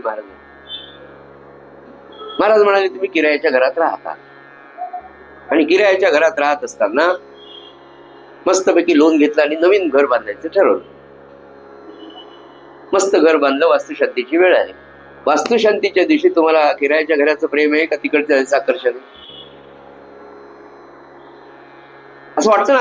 आता नवीन घरात जायचं, तेव्हाची जी अवस्था आहे तशी अवस्था अंतकाळी फक्त सद्गुरू निर्माण करू शकतो. मग इकडचं काही आसक्ती राहील का भाड्याच्या घराची? नाही, तुम्ही क्लर्क आहेत. दुसरं उदाहरण माझं, तुम्ही एका ऑफिसमध्ये कारकून आहेत म्हणाले आणि ऑर्डर आली की you will be promoted on the so and so post. कारकुनाची खुर्ची, कारकुनाचं ते ऑफिस, ते कपाट, ते टेबल, त्याचं काही आकर्षण आहे का? कालपर्यंत त्याच्या खालून घेणारा पैसा, तुम्ही आता प्रमोशनला चालू आहे, याचं काय? हे मानवी जीवनात होतं की नाही? तेव्हा आनंद असतो ना. तेव्हा क्लर्कची पोस्ट, क्लर्कचा टेबल, क्लर्कचा हुद्दा सोडायला दुःख होतं का? तशी अवस्था फक्त सज्जन हो सद्गुरू करू शकतो. अंतकाळी काय असेल याची कल्पना आपल्याला नाही. फक्त एक कल्पना आहे, पण ती कल्पना आहे म्हणून सुद्धा आपल्याला कळत नाही. ती कल्पना अशी की प्रत्येकाला मरणाची खूप भीती आहे. याचं कारण काय, तर इतक्या वेळेला आपण मेलेलो आहे. 83,99,999 योनीतून आपण आलो ना. त्या प्रत्येक योनीत मृत्यू आहेच. त्या मृत्यूची भीती त्या सूक्ष्म देहावर नोंदवलेली आहे, म्हणून आपल्याला मृत्यूची भीती. हे सगळं कोण सांगतंय? आपलं शास्त्र सांगतंय. भारतीय तत्वज्ञान, वेदांत शास्त्र आपल्याला सांगतंय. माणसाला भीती मृत्यूचीच का इतकी का वाटते, कारण तो इतक्या वेळेला मेलेला आहे. तर जन्मता तरी आनंद आहे का? नाही. जन्माच्या वेळेस आनंद नाही, म्हणून भीतीच आहे. सांगा काय सखोल चिंतन आहे भारतीय तत्वज्ञानाचं. आणि हा अभ्यास कोण करते, कोणाला वेळ नाही. 2-4 कोर्सेस केले, पॅकेज मिळालं, बस शनिवार रविवार तर आउटिंगच, यांचंच आउटिंग. पुन्हा वेळच असतो मुलांना, शनिवार रविवार त्यांना जावंच लागतं, माती खालीच लागते. किती वाईट आहे, किती भयानक आहे. जर धर्माचा संस्कार नसेल तर आपलीच मुलं, आपल्याच मुली कशा वागतील त्याचं नियम. फार फार फार काळ कठीण आहे. हा कली म्हणजे काय, कली न परवापर्यंत दारात उभा होता, आता घरात घुसलाय घरात. म्हणून अखंड नामाची, अखंड उपासनेची, अखंड सत्कार्याची, सत्प्रवृत्तीची ज्योत आपल्या देवघरामध्ये, आपल्या घरामध्ये तेवत राहिली पाहिजे. प्रत्येक रूम मध्ये ती पाहिजे. आणि म्हणून इतकं सूक्ष्म चिंतन नुसतं विषयाचं सेवन बंधन नाही, तर ते आसक्ती ठेवून केलं तर वासना अनिवार्यपणे वाढते. वासनांचं खरोखर सज्जनो या जीवाला या देहातून त्या देहामध्ये घेऊन जातं. म्हणजे आज हा जन्म, पुढचा दुसरा, पुढचा तिसरा, पुन्हा कर्म होणार, पुन्हा पात्र, पुन्हा संचित, पुन्हा प्रारब्ध, पुन्हा जन्म, कारण वासना. आसक्ती फक्त भगवंताच्या नामाची कशी ठेवता येईल, इतर आसक्ती कशी कमी करता येईल, याचा अभ्यास करावा. आणि त्या अभ्यासाचं सूत्र नाथ महाराजांनी स्पष्ट सांगितलं, सकल संतांनी सांगितलं की वासना कमी करण्यासाठी वासने इतकं सूक्ष्म, वासने इतकं अदृश्य शस्त्र तुमच्याकडे पाहिजे. आणि ते शस्त्र फक्त नाम आहे. इथे नामा तुमची वासना अशी क्षीण करते, त्याचं कंबरडच म्हणून होतं का, निश्चितपणे होतं. कशावरून, नामाच्या अनुभवावर. महाराजांनी इतकं कॉन्फिडन्स सांगितलं, तुम्ही नाम घ्या, बाकी सर्व मी करतो. विवेक, वैराग्य, शांती, सगळ्या गोष्टी मी पाहतो, फक्त तुम्ही नामात राहा. तुम्ही नामाचा मनापासून अभ्यास करा, त्याच्या मोबदल्यात काही मागू नका, मी सगळं तुम्हाला देतो. तुम्ही नामाची काळजी घ्या, तुमची सगळी काळजी. म्हणजे नाथ भागवताला इथे येईपर्यंत सुखरूपपणे तुम्हाला आणतात, इथून व्यवस्थित घरी घेऊन जातात, इथे येण्याची पुन्हा वासना देतात. काय काय प्रकार रोज घडतात प्रत्येकाच्या आयुष्यात, हे ज्याचं त्याला माहितीये. मी वेगळं इथे जास्त खुलं करून सांगत नाही. इतकं अस्तित्व श्री महाराजांचं आणि नामाचं. प्रपंच कसाही आर्थिक परिस्थितीचा असू द्या, कोणत्याही सामाजिक परिस्थितीचा असू द्या, कितीही त्रासदायक असू द्या, त्या घरात जर नामाची ज्योत अविरतपणे तेवत राहिली ना, तर ती सगळी दुःख सुखामध्ये बदलण्याचं काम नाम करते. म्हणून महाराजांनी इतका टाहो त्या नामाचा आयुष्यभर फोडलेला. महाराज म्हणाले ना की मला जेव्हापासनं बोलता आलं तर शेवटच्या श्वासापर्यंत नामाचं महात्म्य मी सांगत गेलो, पण कधी ते कमी झालं नाही. माझा देह ठेवताना सुद्धा माझी पुन्हा वासना राहिली, म्हणून जायच्या आधीच मी सांगितलं की मी पुन्हा 12 वर्षांनी येईल. आणि पुन्हा 12 वर्ष जेव्हा 12 वर्षानंतर प्रगट झाले तर 42 वर्ष राहिले वाणी रूपाने. डिसेंबर 1925 ते 3 एप्रिल 1967 पर्यंत तात्यासाहेब होते. त्यांच्या मुखातून महाराज वाणी रूपाने नामकार्यच करत. नाथ महाराज वासना खरोखर जीवाला या देहातून त्या देहात घेऊन जाते. पुढे म्हणाले, ती वासना नाहीशी करण्याची संधी फक्त आणि फक्त मनुष्य देहामध्येच आपल्याला प्राप्त करून घेऊ येते. सृष्टीच्या आरंभी भगवंताने लक्षावधी प्राणी निर्माण केले, त्यांच्यामध्ये आत्मप्राप्ती करून घेण्यासारखा अधिकार कुणालाही भगवंताकडे दिला नव्हता. पण भगवंताने जेव्हा मनुष्य निर्माण केला, त्याला पाहिलं, त्याची शक्ती पाहिली, त्याची बुद्धिमत्ता पाहिली की हा विवेक वैराग्याच्या मार्गाने आत्मज्ञान करून घेऊ शकतो, माझी प्राप्ती करून घेऊ शकतो. हे जेव्हा भगवंतानी पाहिलं तेव्हा भगवंताला समाधान झाले. आता 84 लक्ष पूर्ण झाले. आता भगवंताला, त्या परमात्मा तत्वाला समाधान झालं की मला जाणून घेणारा निर्माण करू शकतो. 83,99,999 इतक्या योनीमध्ये वाणीच नाही. जीव सर्वांना आहे, अनेक प्राण्यांना आहे, पण वाणी नाही. वाणीचं वरदान फक्त मनुष्याला आहे. म्हणून रामानंद महाराजांच्या समोर जर कोणी असं राम मंदिरात कोणी किंवा तिथे जालन्याला बसलेलं दिसला, अरे नुसती जीभ तुला कशाला दिली म्हणले, नाम घे ना. हॅलो हॅलो म्हणले, नामासाठी आलो जीभ. रागवायचे रामानंद महाराज फार कडक होते, जितके प्रेमळ होते. त्या सात्विक प्रेमापोटी त्या जीवाचं कल्याण व्हावं म्हणून रागवतही तेवढेच. कितीतरी कथा आपण पाहिल्यात रामानंद महाराजांच्या जीवनचरित्रातल्या, आचरणाच्या विषयी, नामाच्या विषयी. अरे मुका कशाला बसला, जीभ कशाला दिली, मुका झाला असता तर बरा असता, असं म्हणायचं. नाम घे, मुके बसू नका, नाम घ्या. पुढे म्हणाले, माणसाला सच्चित आनंद पदवी घेण्याचा म्हणजे ब्रह्मज्ञान संपादन करण्याचा अधिकार मिळालेला आहे. हे त्या परमतत्वाला मनुष्य प्राण्याच्या देह निर्माण केल्यानंतर झालेली भावना की आता हा सच्चित आनंदाचा अधिकारी होणार आहे. हे पाहून त्या परमात्म तत्वाला सज्जनो आनंद झाला.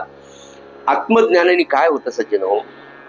आत्मज्ञानाने या देहात राहून मनुष्य विदेही अवस्था भोगू शकतो. विदेही अवस्था केव्हा भोगू शकेल तो?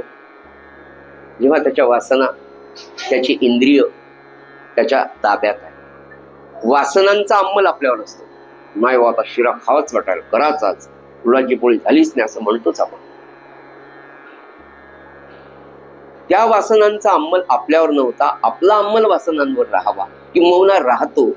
हे सत्पुरुषांच्या जीवनात सगळ्या आसक्ती, सगळ्या वासना, सगळी इंद्रिय त्यांच्या ताब्यात असतात. आणि ती ताब्यात राहिल्यानंतर देह जरी असला तरी विदेहीपणे मुक्तिभोगीच असावे याचा अनुभव संतांच्या जीवनावरून हे काव्य लिहिलेले आहे. आणि हे तुम्हा आम्हाला साधू शकतं का? 100%. सज्जनो, जे जे आपल्या सद्गुरूंना ज्या ज्या अवस्था प्राप्त झालेल्या आहेत त्या त्या सगळ्या अवस्था आपल्याला प्राप्त करून देण्याची इच्छा आणि दुसरी गोष्ट म्हणजे शक्ती सुद्धा सद्गुरू आपल्याला देत असतात. पण आपण त्या मार्गावर जा. आपल्या सद्गुरूंना जे जे दिव्य अनुभव आध्यात्मिक क्षेत्रात आले, जी जी अवस्था शारीरिक, मानसिक, आध्यात्मिक आपल्या सद्गुरूंना प्राप्त झाली, ती सगळी आपल्या शिष्याला ते देतात, नवे नवे तिथपर्यंत पोहोचवतात. 100% पोहोचवतात. फक्त त्यांनी सांगितलेल्या मार्गावर निष्ठेने चालणं ही जी तपश्चर्या आहे, इथे सामान्य जीव कमी पडतो. नाही तर ज्या ज्या अवस्था सद्गुरूंना प्राप्त झाल्या त्या सगळ्या अवस्था शिष्यांना, अगदी सामान्य गृहस्थाश्रमी शिष्यांना प्राप्त झाल्या. 4 प्रकारच्या मुक्ती ज्या सांगितल्या की नाही, सलोपता, स्वरूपता, समीपता आणि सायुज्यता. ह्या सगळ्या मुक्ती सामान्य गृहस्थाश्रमाला सुद्धा महाराजांनी प्राप्त करून दिल्या. महाराजांच्या जीवनचरित्रामध्ये केवळ आपल्याला असं वाटतं विशेषतः स्त्रियांना आठवा, पुरुषांना साधतव्य नाही. कितीतरी स्त्रिया, गृहस्थाश्रमी स्त्रिया, प्रपंच आहे, लेकर आहे, बाळ आहे, जुन्या काळातले बाळांपण, अमक, या सगळ्या कचाट्यात ठेवून 8 ते 9 स्त्रियांना महाराजांनी परमोच्च पदाला संसार करत असताना नेऊन पोहोचवलं. स्त्रियांना तर खूप त्यांची निष्ठा फार असते. पटकन एक रूप होता, पटकन तादात्म्य होतात, पटकन स्वतःला विसरतात, पटकन देह अहंता त्यांची कमी होते. मुळातच स्वभाव मोल्ड होण्याचा असल्यामुळे त्यांना खूप साधू शकतात. आणि अशा कितीतरी सामान्य ग्रस्ताश्रमी स्त्रियांना महाराजांनी परमोच्च पदाला नेलेले आहे. सद्गुरु लीलामृत काढून पहा.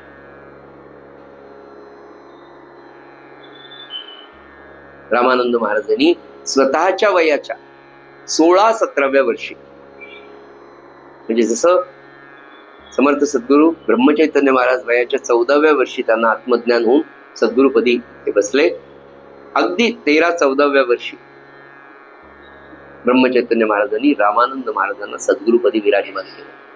त्याच्यानंतर ते जात आहेत किन्होळ्याला. पहिला, दुसरा, तिसऱ्या चातुर्मासातली गोष्ट. 16-17 वर्षांचं महाराजांचं वय. विचार करा, 12वीचा किंवा 11वीचा मुलगा आहे रामानंद महाराजांचं वय. आणि त्यावेळेला त्या काळातल्या सईबाई नावासारख्या बालविधवेचा काय जीवन असेल, किती दुःख असेल. आणि त्या सईबाईंचा अंतकाळ वयाच्या 16-17व्या वर्षी हा महात्मा या परंपरेतला साधतो. काय असेल. आणि ती स्त्री किती निष्ठेने, इतकं दुःख तिच्या पदरी असताना लग्न होत नाही. 3-4 वर्षांनी नवऱ्याचा मृत्यू होतो, बालविधवा वैधव्याचं आयुष्य जगते. काय दुःख असेल त्या काळात. केश वपन करून घरातच राहायचं, नजरेला कोणाच्या पडायचं नाही, म्हणजे बंदिस्त कारागृहासारखं जीवन, एकांतातलं जीवन. आणि वय आणि शरीर हळूहळू उमटतंय. त्यावेळेला एवढे बंधन असताना त्या मनावर काय आघात असेल, त्या शरीरावर काय असेल, त्या शरीराची बंधनं, त्याला मनाची बंधनं, अशा अवस्थेत अडकलेला एक स्त्री जीव. पण रामानंद महाराजांसारखा महात्मा नाम देतो आणि त्या जीवाचा उद्धार करतो. एवढी शक्ती सज्जन. हे सगळं सज्जन आपल्याला साधायचं. साधू शकतं, 100% साधू शकतं. हा सगळा प्रपंच नाथ भागवताचा म्हणा, चातुर्मासाचा म्हणा, दर गुरुवारचा म्हणा, म्हणजे येणारा काळ कठीण आहे, फार कठीण. म्हणजे अगदी परमार्थाचा विचार क्रमांक 2 वर आपण जरी ठेवला, नुसत्या प्रपंचाचा जरी आपण आता विचार करायला, आपली मुलं, आपली मुली, आपले नातू पणतू पण नका, निदान नातवांचा तरी विचार करा. प्रापंचिक दृष्ट्या ते स्टेबल राहण्यासाठी, ते सन्मार्गावर राहण्यासाठी आपण काय करू शकतो, काय शक्ती आपल्याकडे. जगामध्ये कलीचं वातावरण वाढतच जाणार आहे, कारण कलियुगच आहे. आत्ताशी 5,000-5,500 वर्ष झाले तर एवढा कलियुग भयावह आपल्याला ऐका वाटत नाही, पहा वाटत नाही. अशा गोष्टी टीव्ही तर बंदच केला, पेपरही बंद केला. काय काय पाहावं मला सांगा. कुठे आनंद आहे? आनंद एकांतात जाऊन त्यांच्या स्मरणात, त्यांच्या चिंतनात, त्यांच्या कार्यातच आनंद आहे. ते एकच आता झापड लावून करण्यासारखं काम आहे.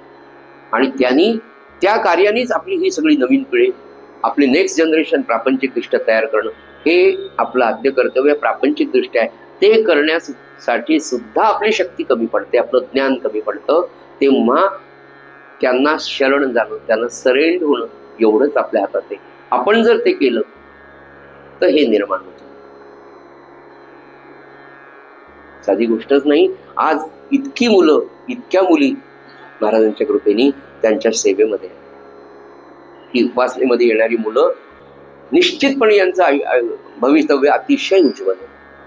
पण हे सगळं करण्यासारखी ते लहानपणी गुराखी असं चल रे गाईला सारखा सगळ्यांना अरे या म्हणून आपण प्रत्येक जण हे कार्य करणं सुजनो. चातुर्मासाचा आजचा 121वा दिवस, 123 दिवसांचा चातुर्मास आहे आजचा. आपलं नाथ भागवताचं हे शेवटचं निरूपण आहे. पण या माध्यमातून सर्वजण खरंच ज्योत तसेच ज्योत, आपल्या घरात तर उपासनेचा दिवा आपण लावलाच पाहिजे. पण आपल्या संपर्कात येणाऱ्या प्रत्येकाला विनम्रतेने, प्रेमाने, मुख्य म्हणजे प्रेमाने, प्रामाणिकपणे, प्रेमाने, नम्रतेने, कृतज्ञतेने त्याच्या भोवती प्रेमाचा भाव ठेवून बोलवणे. राघव आता उठ पटकन, 8:30 वाजले, तुझं स्नान झालेलं नाही, नरक चतुर्दशी आहे, लवकर उठ बरं. आई तू वरून शांततेने बोलतेस म्हणे, पण आज तुझ्या मनात माझ्याविषयी राग आहे म्हणाले. 9 वर्षाचा पोरगा, 3ऱ्या वर्गात जातो. आई म्हणाली खरंच आहे म्हणाले, आता जर तू पटकन स्नानाला नाही गेला ना तर तो राग कृतीमध्ये परिवर्तित होईल असं आई म्हणाली. लवकर जा म्हणे, नाही तर नरकात जाशील, नरक चतुर्दशी, सूर्योदय होऊन गेला. मुलगा काय म्हणाला? आई, नरकामध्ये किंवा स्वर्गामध्ये मनुष्य कर्माने जात असतो, स्नान केलं किंवा न केलं म्हणून नाही जात. कुठे ऐकलंच म्हणे? बाबांच्या कीर्तनात ऐकलं म्हणे. बाबा म्हणाले एक नाम घेतलं तर ते नरकामध्ये जाऊ देत नाही. मी तर इतके वर्ष नाम घेतोय म्हणाले, मी कसा नरकात जाईल? संस्कार. आई बाबांनी मुलांच्या समोर कायम काय बोलावं. आपलं शास्त्र असं सांगतं की ज्या दिवशी आईच्या पोटामध्ये गर्भाचा बिंदू स्थापन होतो त्या दिवशीपासून आई वडिलांनी व्रतस्थ संयमानी राहावं असं शास्त्र सांगतं.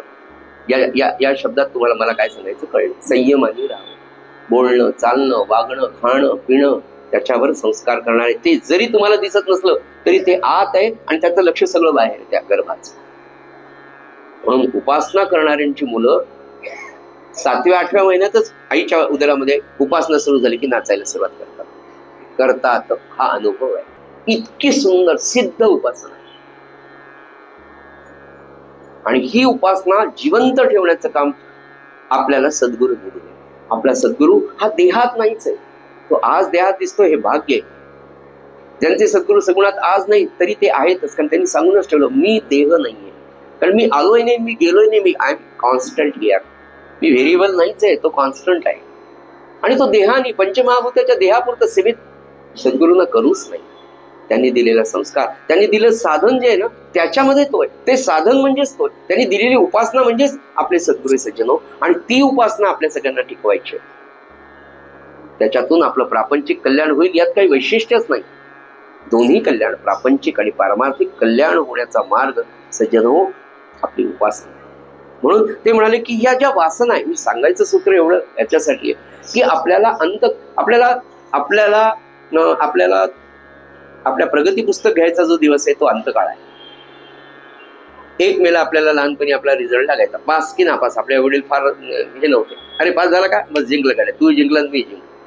आता किती पर्सेंटेज, तुला 99.3 आलं का, त्याला 99.7 आलं का, मग तो एम्सला चालला का, तू गल्लीतल्या कॉलेजला आला का, बस झाले दोघे डिस्टर्ब. त्या लेकरांनी 99.99 मिळवायचे तरी दुःखीच आहे, एवढी कॉम्पिटिशन वाढली, बरोबर. पण हा दिवस साजरा होण्यासाठी म्हणून भागवत हे मरण शिकवतं. मरण शिकवतं म्हणजे नकारात्मकता नाही, बिलकुल नकारात्मक. ते आयुष्य सकारात्मक करण्यासाठी शेवटचा दिवस आहे, की शेवटच्या दिवशी तुमच्या हातामध्ये तुम्ही पहिल्या क्रमांकाने पास झालात अंतकालेचे मामेचे, तेव्हा अंते मतिस्सा गती साधण्यासाठी आयुष्यभर जेव्हा तुम्ही, महाराज म्हणाले दिवसभर नाम घेतलं तर झोपता नाही, आयुष्यभर जर नाम घेतलं तर अंतकाळी, आयुष्यभर ज्याचं चिंतन केलं तेच अंतकाळी आठवणार आहे. आणि ते अखंड आपल्याकडून व्हावं म्हणून नाथ महाराज म्हणाले, महाराज सुद्धा म्हणाले की नामा नामा. पुढे म्हणाले एक वाक्य फार सुंदर आहे की आत्मज्ञानाने या देहात राहून मनुष्य माफ करा आळसाला तोडून मग आता काय करावं, एक निकराची गोष्ट नाथ महाराज. हे हा जो देह मिळाला काय करावं म्हणाले, हा देह मिळाला हा अमूल्य ठेवाय, मग याचा उपयोग कसा करायचा, त्याच्यासाठी कोणता विचार महत्वाचा आहे. काल जो आपण विषय बोललो तोच आज नाथ महाराज म्हणाले, आळस तोडून झोपेला बाजूला सारून माणसाने रात्रंदिवस एकसारखं आत्मचिंतन करावं, आयुष्य फुकट घालवू नये. रात्री 10 वाजता आपण झोपलो, 1-1:30च्या दरम्यान वॉशरूम साठी उठलो, उठताना सुद्धा मनामध्ये नाम असावा, उठताना सुद्धा तोच विचार असावा की एक दिवस माझ्या आयुष्याचा संपतो. सज्जनो, आपण जन्म झाला, मृत्यूची दिनांक आपल्यापैकी कोणाला माहित नाही, ही जरी चांगली गोष्ट असली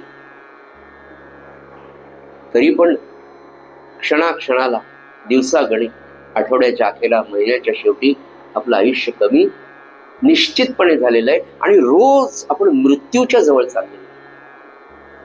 बहुत आयु गेले राहिले अल्पजे की, आता किती राहिले माहित नाही. हा विचार रात्री सुद्धा मनामध्ये, अरे नाम गेला वाईटनेस, नाम तर काही झालं महाराज, नाम करू नाम करू. ही वासना दिवसभर अखंड आपल्या बॅक ऑफ द माइंड कायम प्रज्वलित पाहिजे, हा दिवा लावलेलाच पाहिजे. नाम, काम झालं नाम, ऑफिसला चाललो नाम, पायऱ्या चढतोय नाम, खाली उतरतोय नाम, काम करताना बाजूला ठेवा, पण काम करताना सुद्धा मध्ये 1-2 महाराज श्रीराम महाराज, अहो एवढा मोठा हा महात्मा, काय सांगा तुम्हाला. महाराज सुद्धा इकडून तिकडे जाताना, सोहळं बदलताना, कपडे घालताना अखंड नामाची किती सवय. रामा दयाघना श्रीहरी रामराया सवय, असं आपण किद्दा म्हणतो, काही म्हणतो, फिल्मचे गाणे म्हणतो, हे म्हणतो का आपण नाही. जांभई आली ऍच्छी उच्छी करण्यापेक्षा रामा रामा म्हटलेलं काय वाईट. आळस आला, देवाचंच नाव. जांभई देता देता जर आपण गेलो आणि तेव्हा जर सवय असेल नाम द्यायची.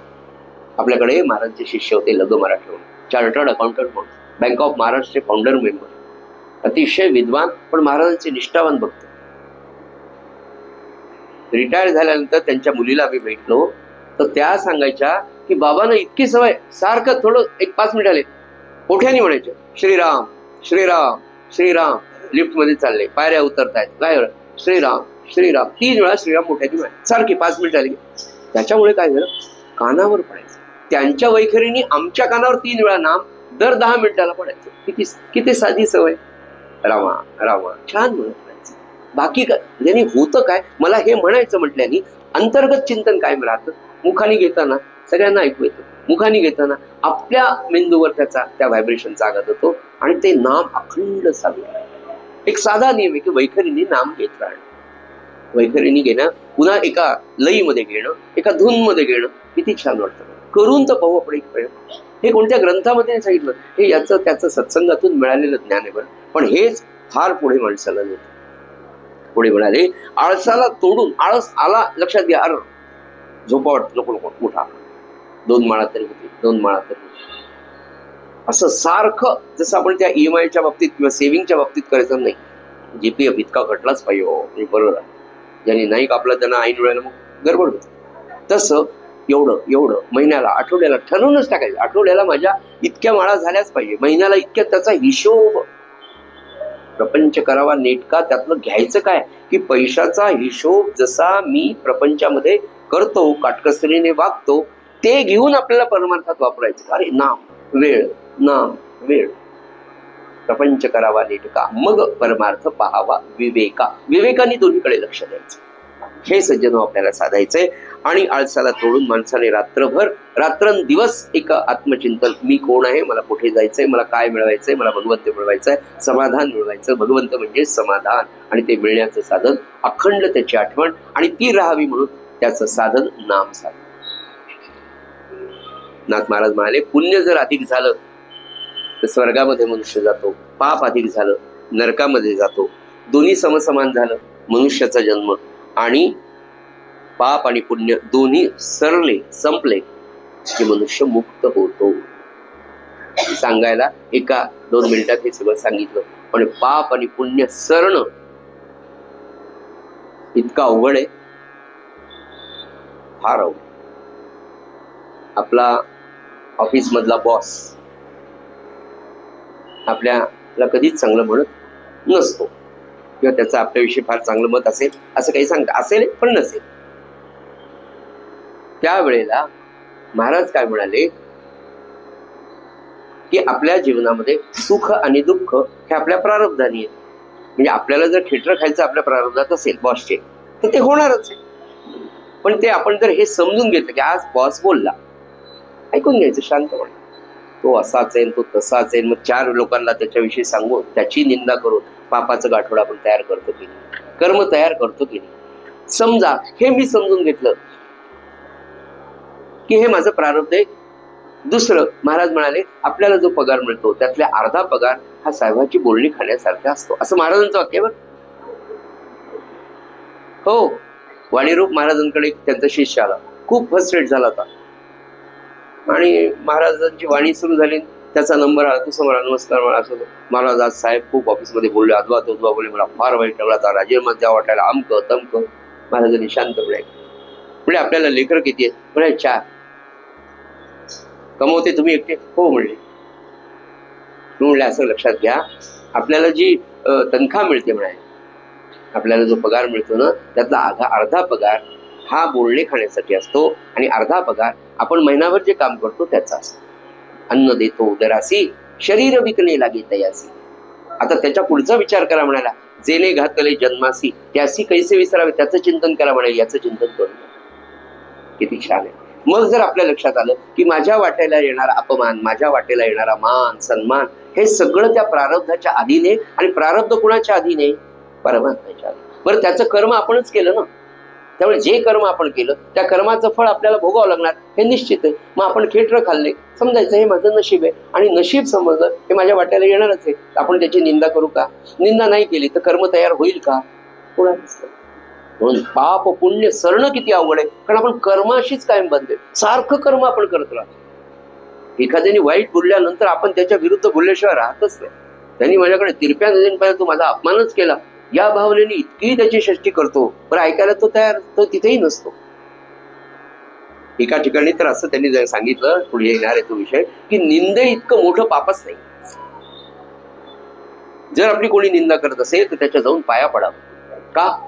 तर त्यांनी आपलं पाप जाळलेलं असतं, आणि आपण जर त्याची निंदा केली तर त्यांनी आपल्या पाया पडावं, कारण त्याच्या पापाची आपण केली, पण आपल्याला पाप लागलं हे आपल्या लक्षात येईल. म्हणून कर्म, ते म्हणाले ना, पाप आणि पुण्य पूर्ण सरून जाणं आणि मुक्त होणं किती अवघड असेल. लॉजिकली विचार करा, तर्कशास्त्राच्या दृष्टीने. पुण्य केलं, स्वर्गामध्ये गेले, 5 स्टार हॉटेलमध्ये गेले, बिल संपलं की घरी, स्वर्गातून पुन्हा खाली, नरकामधून तर पुन्हा काही योजनाच नाही येण्याची. ते म्हणजे तुम्ही जाऊन आले का? अजून तर काही माहित नाही बाबा. इतकं तुम्ही कॉन्फिडेंटली कसं काय सांगायला? नाथ महाराज सांगितलं, आपण सांगतो आपलं काहीच नाही. म्हणून ते म्हणाले की पाप आणि पुण्य, पुण्य पर उपकार आपला तो अभंग आहे. पाप हे परपीडा,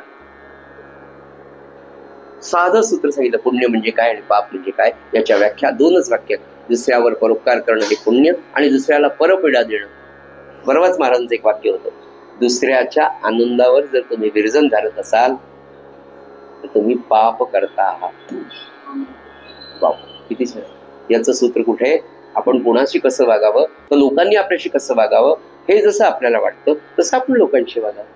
प्रत्येकाला प्रेम, रिस्पेक्ट हवा असतो, तसं सगळ्यांशी वागणं हे साधं सूत्र मानवी जीवनाचं आहे. सज्जन हो, झालेली आता हा सगळा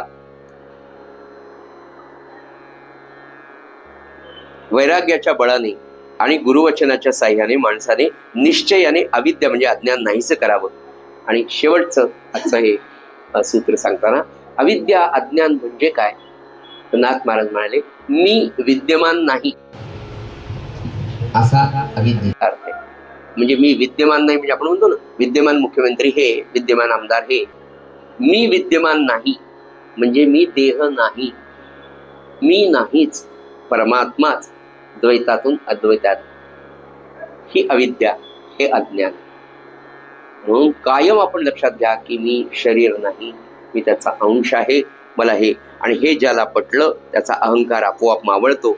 अहंकार मावळला की देहबुद्धी नाहीशी होते आणि देहबुद्धी नाहीशी झाली की चित प्रकाश आपल्या हृदयामध्ये निर्माण होतो. सुकलेलं पान जसं हवेने पटपट पटपट सहजतेने उडून जातं, तसं अहंता गेलेला मनुष्य आयुष्यामध्ये आनंदाने सहजतेने आपलं आयुष्य प्रारब्धानुसार चालतं असं समजून राहतो.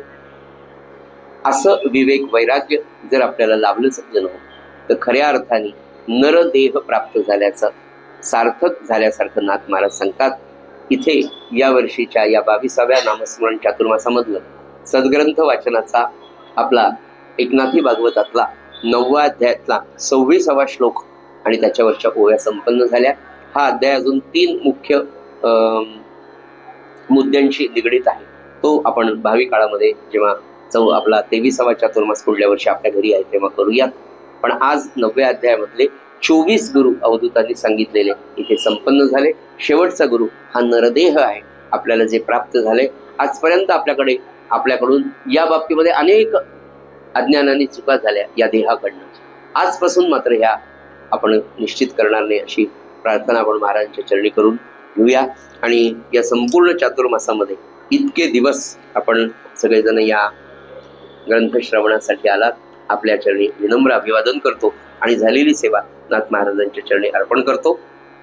आणि शेवटचा अभंग, आवडीने भावे हरी नाम घेसी, आवडीने भावे हरी नाम घेसी, तुझी चिंता त्यासी सर्व आहे, सर्व आहे, आवडीने भावे.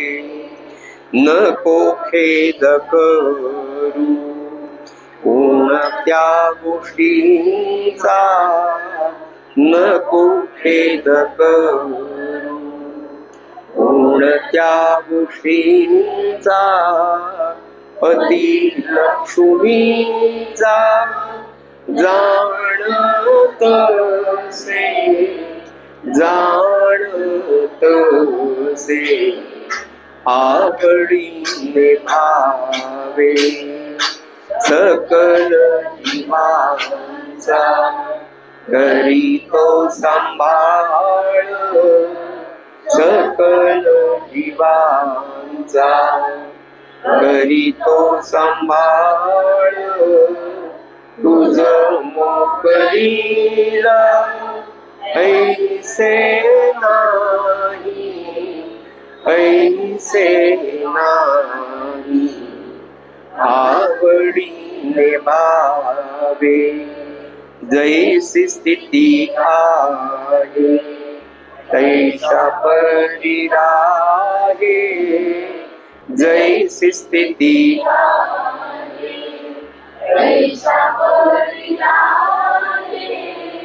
कौतुक आहे, संचिताचे संचिताचे आवडीने भावे एका जनार्दनी भोग प्रारब्धाचा एका जनार्दनी भोग प्रारब्धाचा हरी कृपेच्याचा नाश आहे नाश आहे आवडीने भावे नाम घेसी तुझी चिंता त्यासी सर्व आहे सर्व आहे आवडीने भावे आवडीने भावे आवडीने भावे। सद्गुरुनाथ महाराज की जय।